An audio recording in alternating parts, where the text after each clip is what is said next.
Good morning, everybody. I want to thank Professor Fatigu for inviting us, giving us the opportunity to speak to this audience about one particular topic of metal fatigue. It's my first visit to Torino. I've been very impressed by what we saw in the few hours since we came.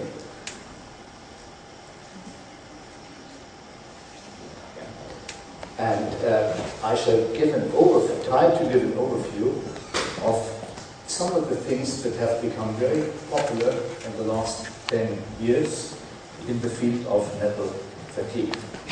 I'm basically interested in microstructural mechanisms. Therefore, where's mine? That was the visual. Oh, this one. Yeah, okay.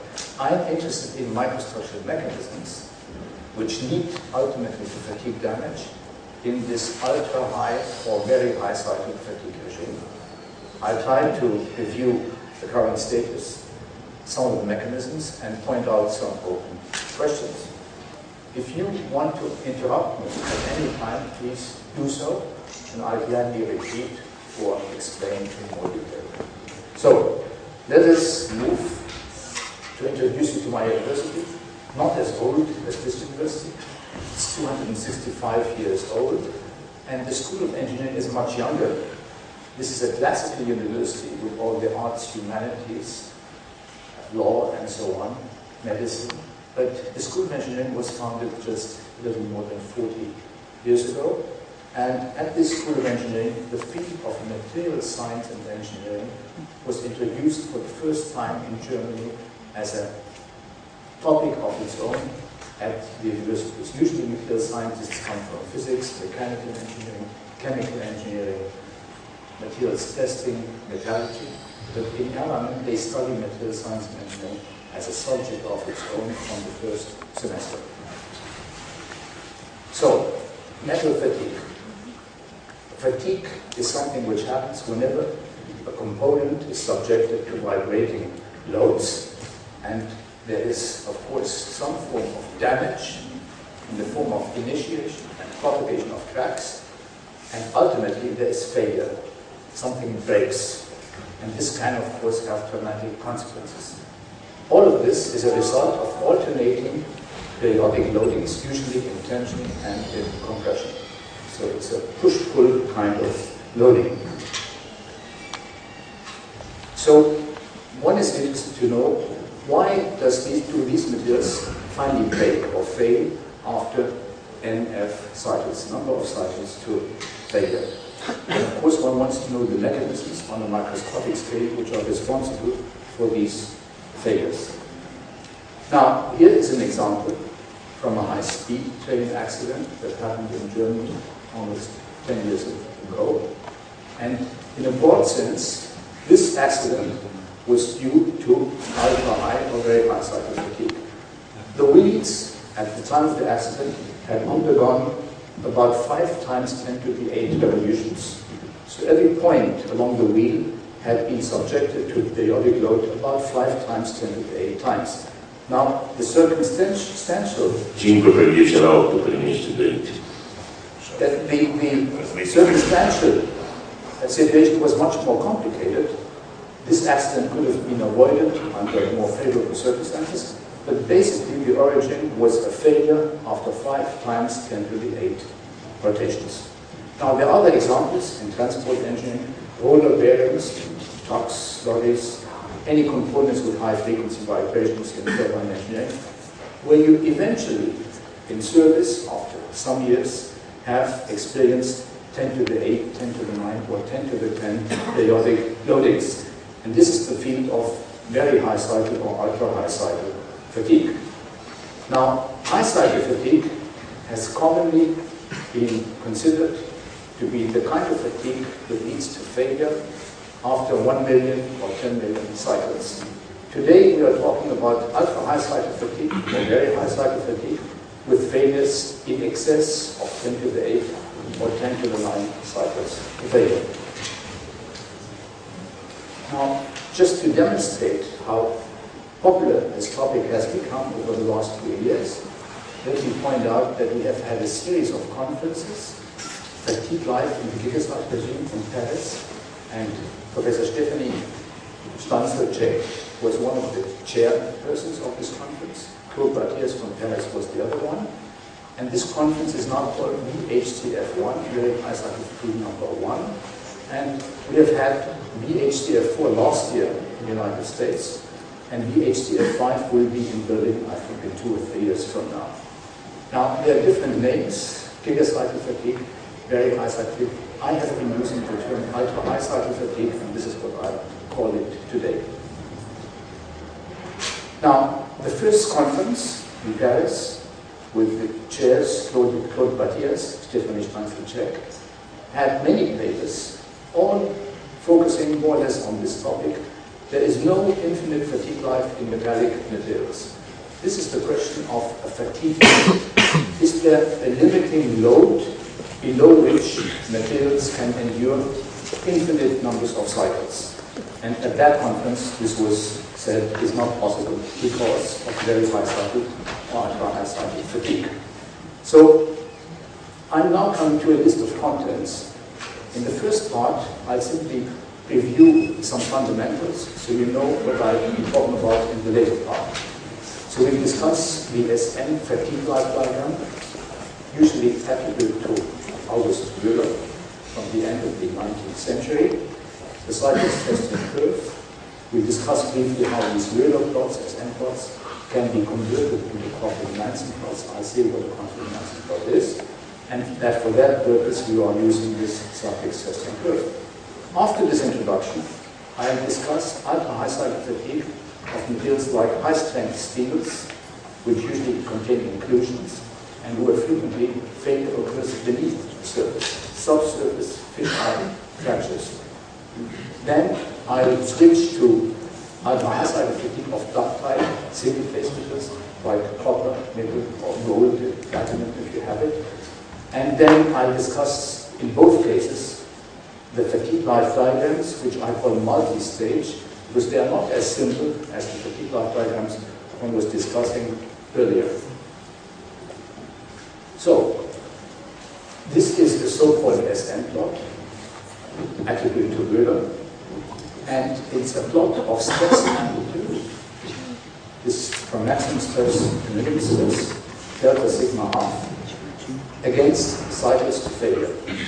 The curves usually have two shapes, either like that, the lower the stress amplitude, the longer fatigue life, but the dashed curve has a peculiar property, namely it has a plateau.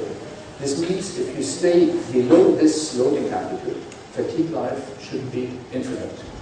This is the so-called stress fatigue limit defined by the stress amplitude at the plateau level. Now, Müller, who was mentioned here, did his famous experiments in the late 19th century, mainly in Berlin. This is an example of a test series by August Müller. Usually all this data were published in the form of big tables, pages of tables, and every now and then he would make a remark. So these were different fatigue tests, and they were usually stopped after maybe 1 million cycles, 2 million cycles, and then he would say, not broken, and he would go further down, and he would always remark whether the specimen had been broken at the end of the test or not. But Müller never ever published a single plot. This is something people have misunderstood because they did not read the original papers. We have Müller plots in the literature, but this was plotted many years after Müller had died by someone else. So these are the data of Müller from one of the tables, plotted in the form stress amplitude versus cycle to failure.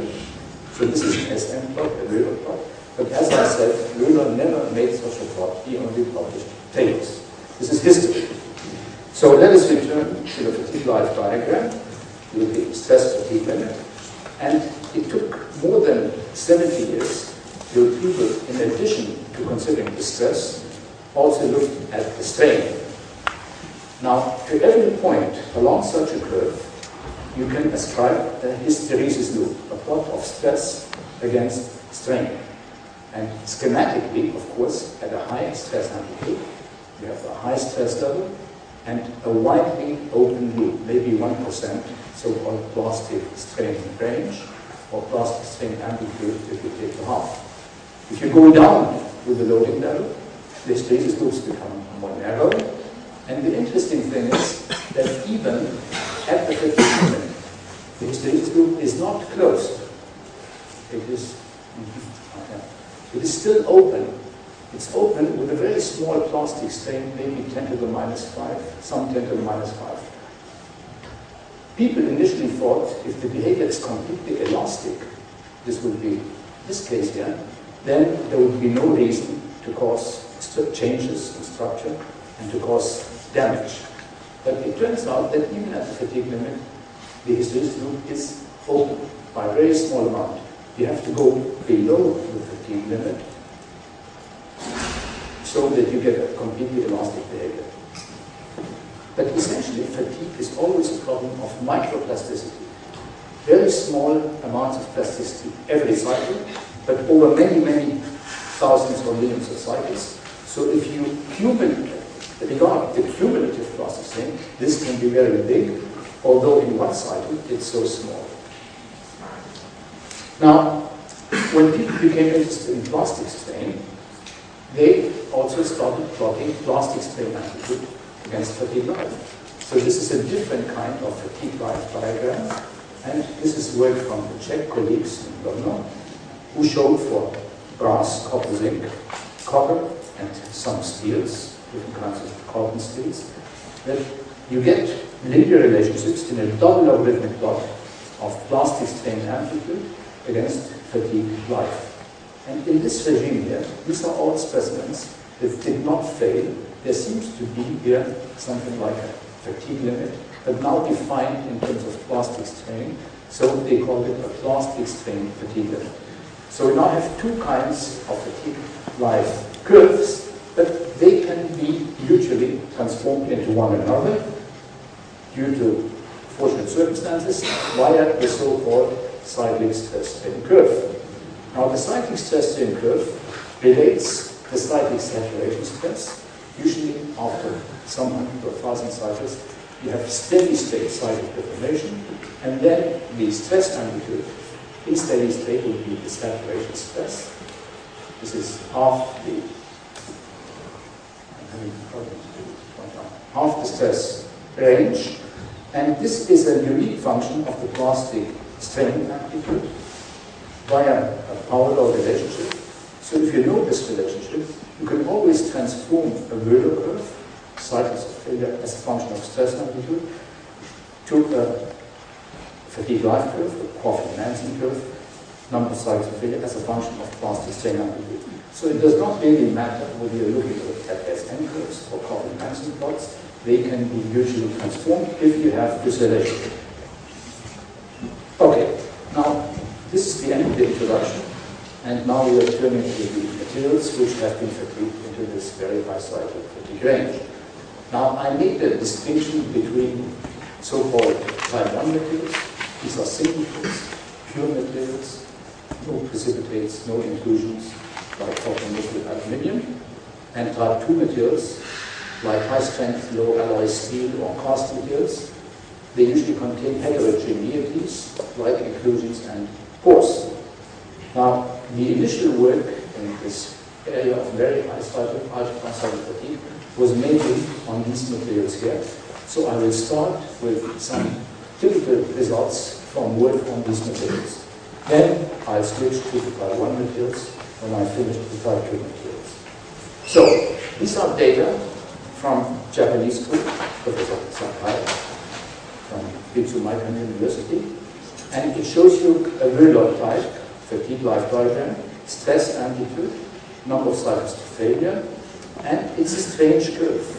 It comes down like before, seems to have a fatigue limit, but then at even lower stress amplitudes, fatigue life is still finite, and perhaps at the very end you would have a fatigue limit. Now the interesting thing is that most of the data points above this level here are data points of specimens that failed from fracture at the surface. The black data points at the lower stresses, this is now our very high cycle, ultra high cycle fatigue regime, they usually fail from inside. Cracks initiated inside, add some heterogeneity, and then travel to the surface. This is an example from the same group. Low magnification fracture surface. This is now the case of failure at the surface, at rather low numbers of cycles to failure, and at very high numbers of cycles to failure, failure from inside, and then the crack propagates and the circular pattern comes out at the surface. So this is internal failure from a heterogeneity, and people have spent a lot of time studying what kind of heterogeneity is responsible for this internal failure. Now, Professor Claude Bardias in Paris, I think, made a nice schematic extending from low cycle fatigue, that's like 10,000 cycles to failure, high cycle fatigue, 1 million cycles to failure, ultra high cycle fatigue, maybe 10 to the 9, 10 to the 10 cycles to failure. And this is what he concluded from the experimental data.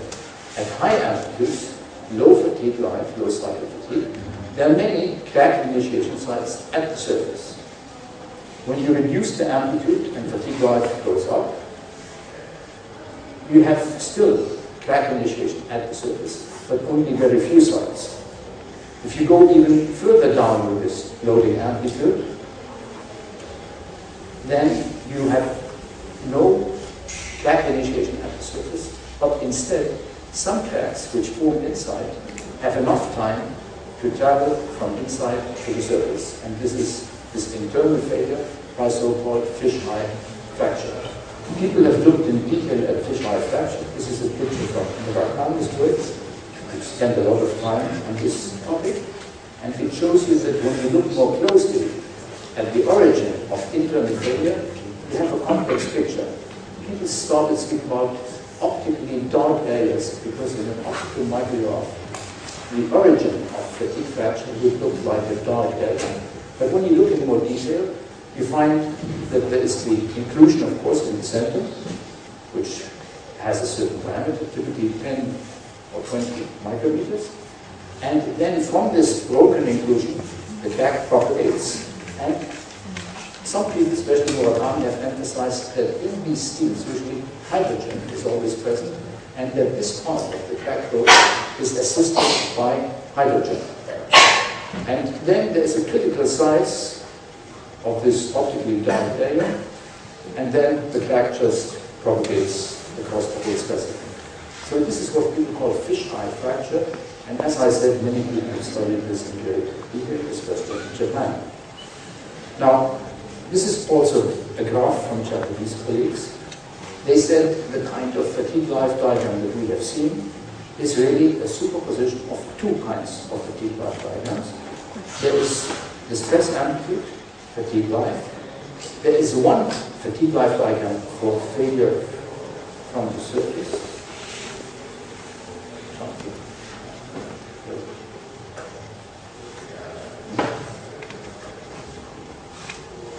Now it's gone all together. The magic pen. So, yeah, thank you. So this will be the fatigue life diagram for failure from the surface. And slightly displaced to lower stress levels would be another fatigue life diagram for internal failure. And the fatigue life diagram that you observe is actually this bold line here, which is similar to the data that I showed you in the beginning. So this is just one way of describing these experimental findings. So let me summarize the kind of fatigue life diagram we have for this kind of material. This could be either stress amplitude or strain amplitude. I said we can regard as M curves or Kaufman-Maxey plots. And this would be the low cycle fatigue regime. Some kind of fatigue limit in the high cycle fatigue regime. Conventional fatigue lives, maybe at most 10 to the 7 cycles to failure. And then an arbitrary borderline above 10 to the 7 cycles to failure. And then the fatigue limit no longer exists beyond that stress level.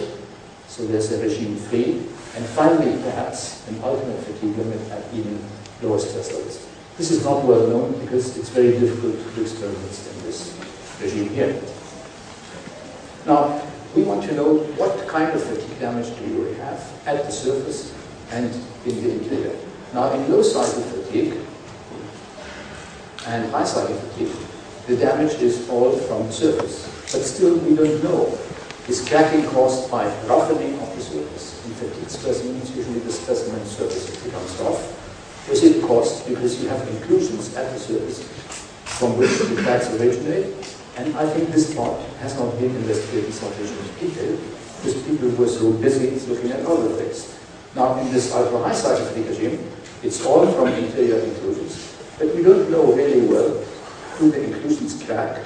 Do they debond at the interface?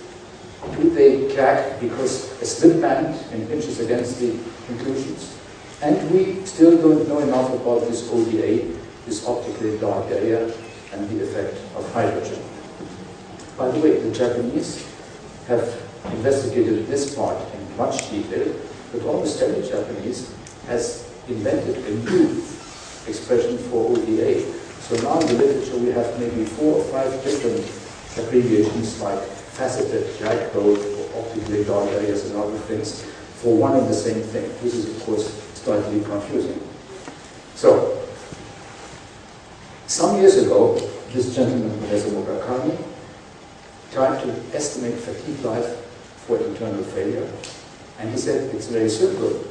You have a cracked inclusion, so you start with a crack with a length equal to the diameter of the inclusion, and you simply do fracture mechanics. You see now the crack propagates outward, so he writes down a stress that he calculates the fatigue crack propagation by writing down the stress intensity range delta K, delta sigma, and then square root crack length, which is essentially half the diameter of the inclusion. Now, many people have been using this kind of description. We have from the beginning said the lower the amplitude, the larger fatigue life, the more important is crack initiation and not crack propagation. I think there are many examples in the literature showing that the crack initiation period can be very long when the amplitude is low and fatigue life is long. So we prefer really to say that fatigue life in ultra-high cycle fatigue is controlled by mainly fatigue crack initiation and subsequently slow growth of the cracks. We think that the application of fracture mechanics is only justified when the crack has a certain length which now allows you to describe crack growth by linear elastic fracture mechanics. So I think this early part of the initiation and slow growth consumes most of fatigue life. Once the crack propagates really fast, then this is a small fraction of fatigue life. Now, some details about parameters which influence this behavior. Surface roughness is, of course, one important parameter in all problems of fatigue. And what is indicated here, the way of the program simply says that with decreasing roughness, fatigue life increases in the sense that the fatigue limit goes up, and even in low cycle regime, fatigue life increases. I think this is simple. But now, let's talk about the internal failure by these inclusions. There's some interesting empirical data. For example, if you look at the size of the fisheye fracture, you find that a big fisheye fracture due to a big inclusion can lie deep inside the material and still cause failure because it is maybe more dangerous than a smaller inclusion lying closer to the surface. So there seems to be a relation between the depth of the inclusion and the diameter of the fisheye. So large inclusions in great depth can be as bad as small inclusions near to the surface. Another relationship showing you fatigue life as a function of distance from the center of the inclusion. So the deeper the inclusion lies, for inclusions of the same size, the longer is fatigue life because the crack takes longer to migrate from the inside to the surface. It's not just empirical experimental data. Now, there are some geometrical criteria also. depending how many inclusions you have and how big they are, you can compute a critical density of inclusions. And this is a very simple relationship: specimen diameter, specimen length, diameter of the inclusions. And you can formulate a critical value in terms of these geometrical parameters. When Ni is smaller than this critical inclusion density, then surface failure at an inclusion is improbable. So you need a certain number of inclusions to make surface failure a probable event. So the prediction really is that the smaller the inclusion density, the more probable is it that the inclusion will crack inside before it cracks at the surface. Now this is a summary of which parameters, which factors enhance fatigue life. Now we're looking schematically at this fatigue life diagram with the shape I described earlier.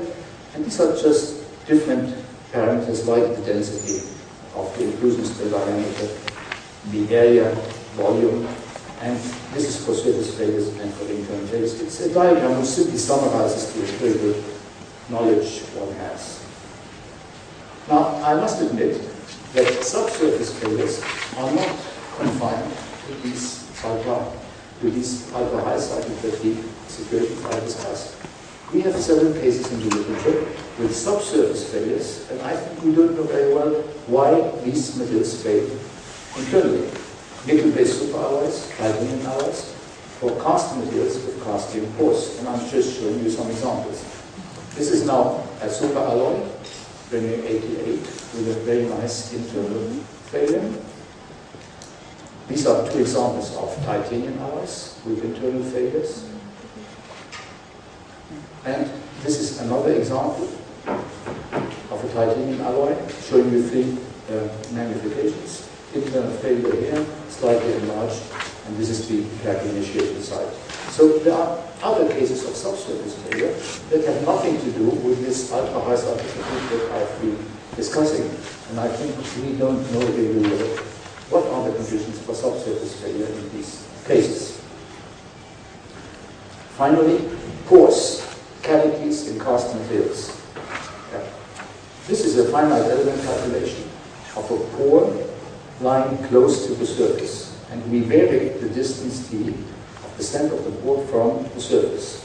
You only have to do the computation for 1/4 of the sphere for reasons of symmetry, and let us discuss the results. We use the parameter radius of pore divided by the sum of the radius and the distance of the center from the surface, and these diagrams simply show what this means. This here corresponds to half a pore which is open at the surface. When this parameter is 0.5, this means the pore just touches tangentially the surface. And in that case here, the pore is deeper inside the material. Now what is plotted here is the maximum stress observed in this ligament between the pore and the surface. And there's an interesting result. As you start from a pore at the surface, and you go deeper into the material, this stress goes up, and it comes down again once the pore leaves the surface and now goes deeper inside.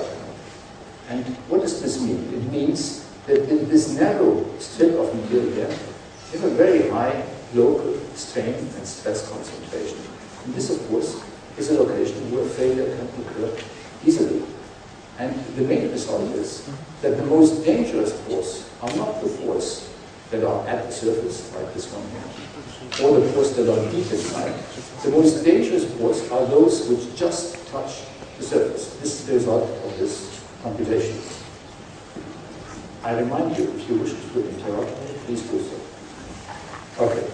Now, let's return to this slide. I had said we distinguish between two kinds of materials. And so far we've been discussing these type 2 materials, like high-strength low-alloy steel or cast materials.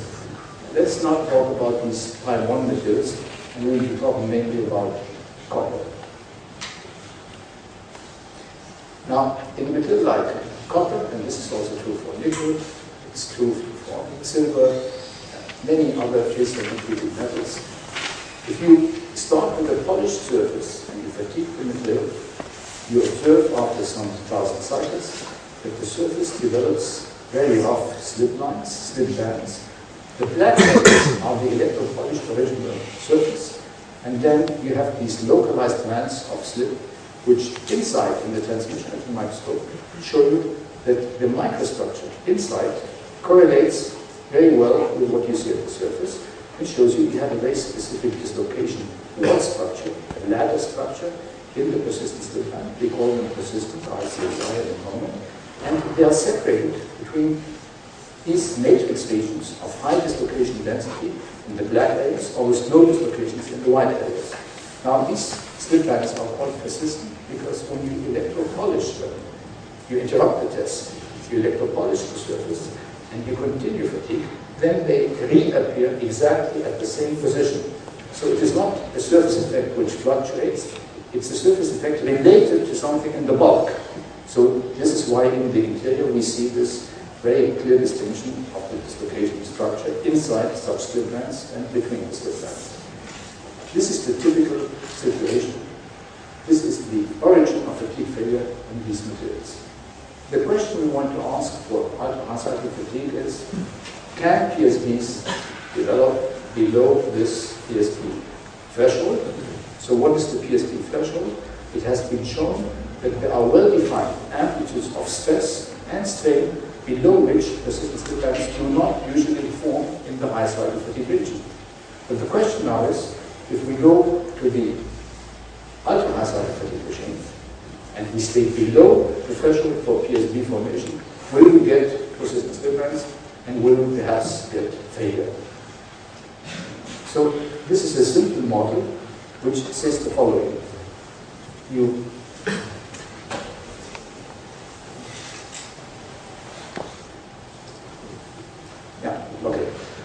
start with a polycrystal, you load it axially in tension compression, and you initially have a smooth surface. Now, at very low amplitudes, cyclic slip is almost completely reversible.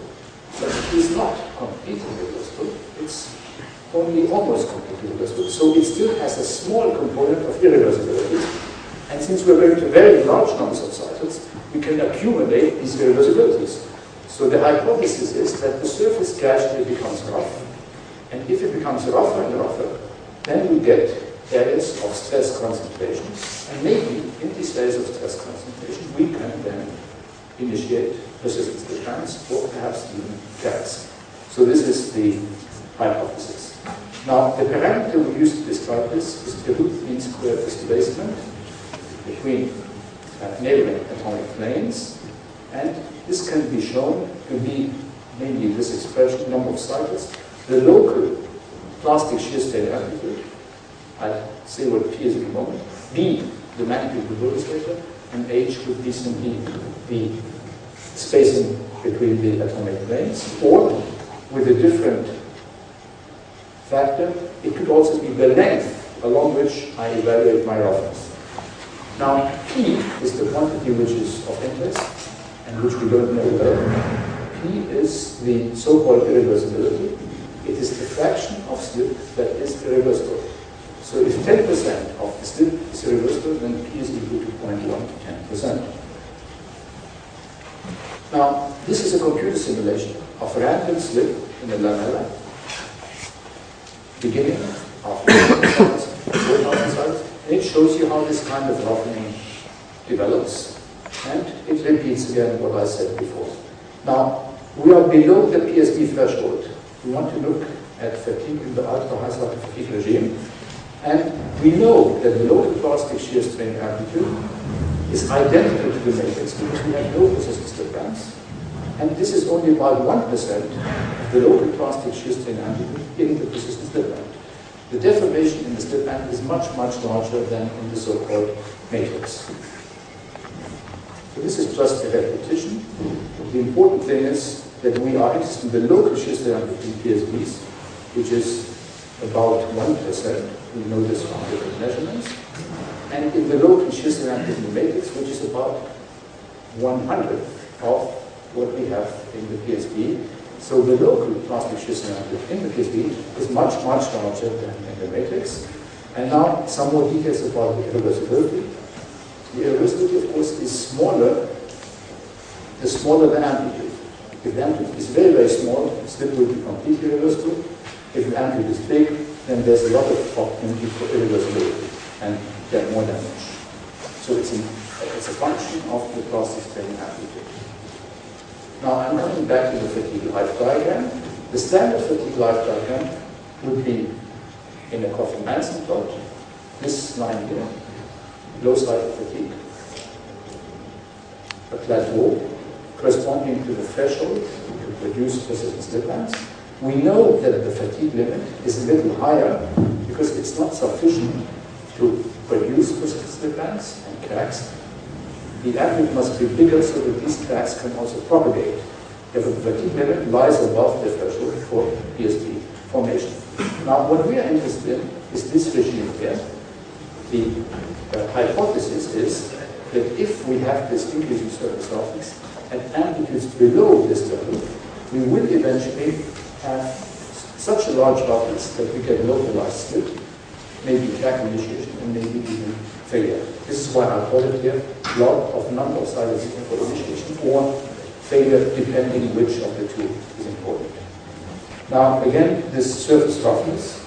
Now, with the factor 6, taking into account that h now is the length over which we shall evaluate this roughness. But in any case, p will be smaller than 1 and larger than 0, and it's a quantity which is important, but which we do not know very well. Now, a simple model, which I cannot present because of time, has been performed, especially, let me go back. The model shows only this part of the curve.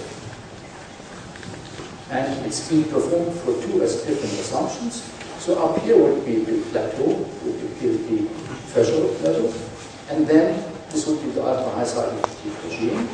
Everything is plotted against the normalized crack initiation fatigue life, normalized with respect to the value you would have if we had no such effect of irreversibility. So the curves come down like that, and what does this mean? This means normally, if I'm on the left-hand side of this diagram, then I can only have persistent slip lines if I am at 60 megapascal or higher.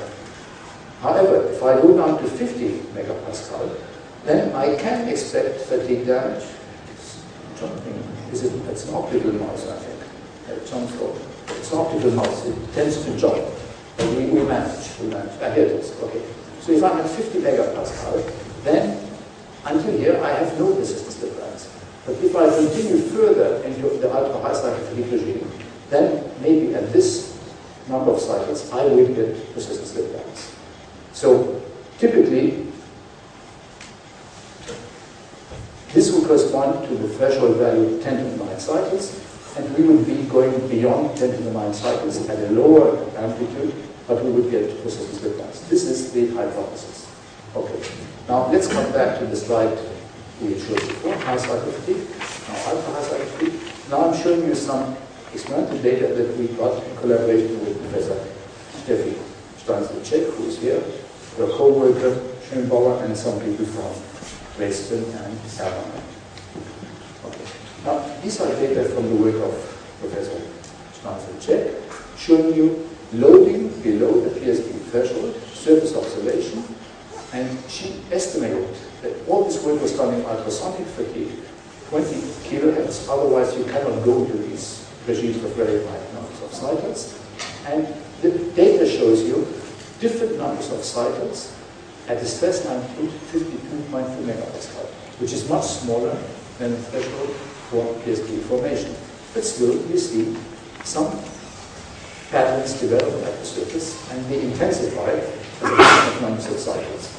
Now the next diagram shows something similar, but now we're looking at different stress amplitudes of specimens all fatigued to the same number of cycles, 1.3 times 10 to the 10 cycles.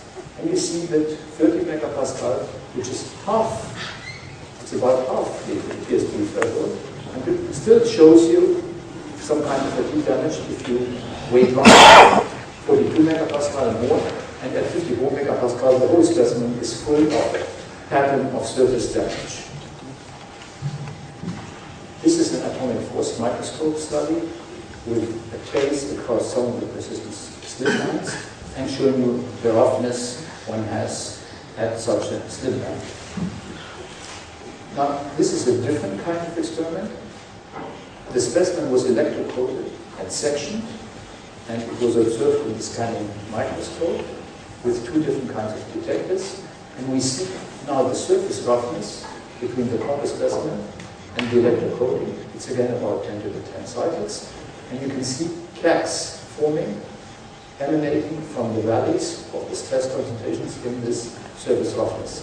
Using a different detector, a backscatter detector, we don't see the interfaces nicely, but we now see that we do have bands of localized slip inclined roughly under 45 degrees to the stress axis along the plane of maximum shear stress. So this is more or less what we did expect.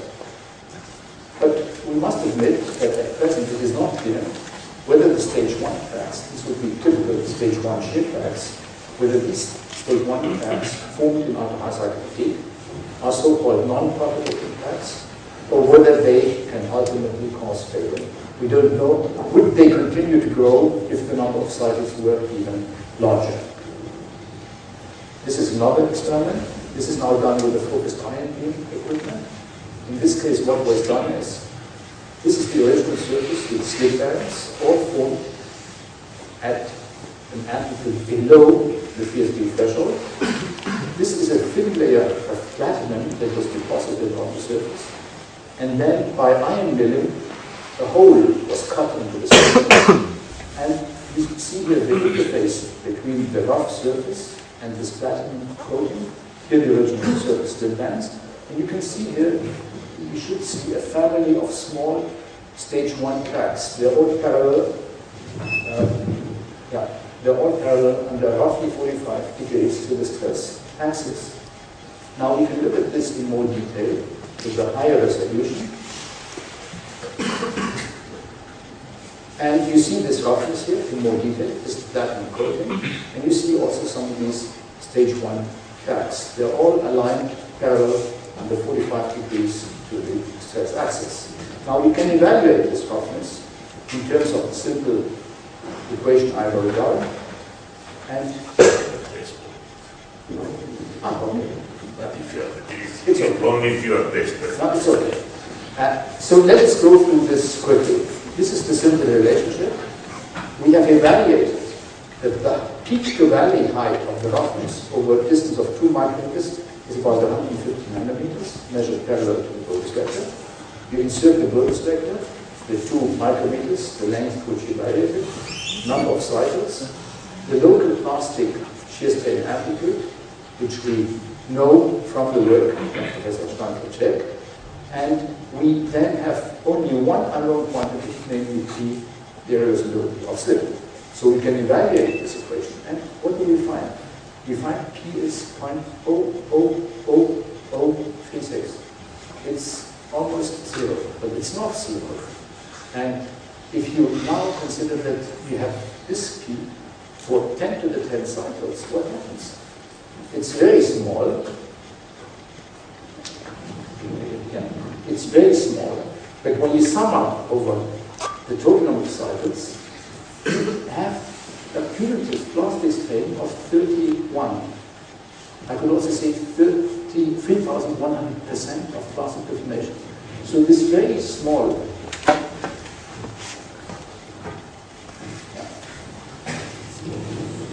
I broke down it. Okay. So this very small irreversibility of slip causes a very huge plastic strain when you accumulate over 10 to the 10 cycles. So it's important to pay attention to even very small irreversibilities of slip because we are in this very high cycle fatigue and we have 10 to the 10 cycles. Okay. Now we can summarize a few observations and we can compare how do persistent slip bands form in low cycle and high cycle fatigue, and how do they form in the ultra-high cycle fatigue range. Now, in low cycle, high cycle fatigue, this is well known. PSPs appear once you go into cycle separation, not before. And you must exceed certain thresholds of stress or strain, otherwise you do not get persistent slip ends. This is very well defined. In the ultra-high cycle fatigue range, it's different. PSPs appear at amplitudes below the PSP threshold after sufficiently large numbers of cycles. This means the PSP threshold in the ultra-high cycle fatigue range is dependent on the number of cycles.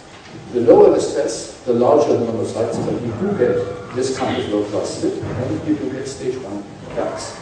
Okay, now I'm approaching the end. This is an SN curve.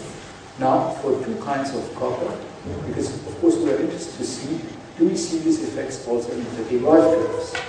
And the two kinds of copper are conventional grain size, maybe 50 micrometers, and so-called ultra-fine grain size, maybe 200 or 300 nanometers. Now, the red curve was about a factor of 2 above the blue curve because the grain size is so much smaller. And we were hoping that maybe in this curve one could see more easily any discontinuity in the sense of the derived curves I had shown you before. But certainly up to about 10 to the 9, we do not see these effects. This is work from the Czech group of Lukas Kunz and Svoboda. However, this is some work from our own lab, Heinz Werner Ritter and his co-workers, on aluminium. And they find this is conventional grain size. This is a simple SN curve, with the type of, and that is ultra-fine grain size. And if you look carefully, you can maybe imagine that there's something like a point of inflection along that curve, and they claim that in the meanwhile, they've obtained more data points, and these data points support the fact that the curve does go down and then has a point of inflection merging into some kind of fatigue limit. So this work is not complete. It's very difficult to do because you simply have very few people who can go to such large numbers of cycles. So this is a surface observation from this ultra-fine material showing you that there are slip bands below the threshold amplitude. This is at 13 megapascal, well below the fatigue limit, and this is shown just with the secondary electron contrast on the left-hand side, and on the right-hand side with the backscatter, showing you also the fine grain size. So with this, I can conclude, and I can say the following. Fatigue life in ultra-high cycle fatigue regime is controlled mainly, we think, by fatigue cap initiation. This occupies the largest part of fatigue life. We have these so-called multi-stage diagrams for type 1 materials without inclusions. We hope so.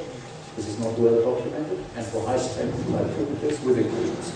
But the reasons are very different, as I explained. The mechanisms differ, but still the results for the fatigue life diagram seem to be similar.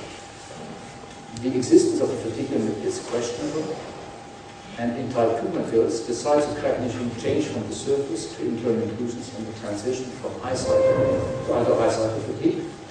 The details of ultra-high cycle fatigue behavior of type 2 materials depend on the type, density, and size of the inclusions and on the specimen geometry. So there's a size effect depending how big your specimen is, how big the specimen volume is. The mechanisms of ultra-high cycle fatigue crack initiation at subsurface and surface sites have not been studied in as much detail as would be required. Now, we also have, in some other materials, subsurface failures, and we don't really understand well why these materials fail with subsurface cracking. In type 1 materials, very small cyclic slip irreversibilities, the last thing I showed you, lead to critical surface roughness, and subsequently to localized slip, maybe PSP formation, and initiation of stage 1 cracks. It is not clear whether these stage 1 cracks can ultimately cause failure. So there are many open questions for the young people in this audience. You are welcome to contribute. Thank you very much for your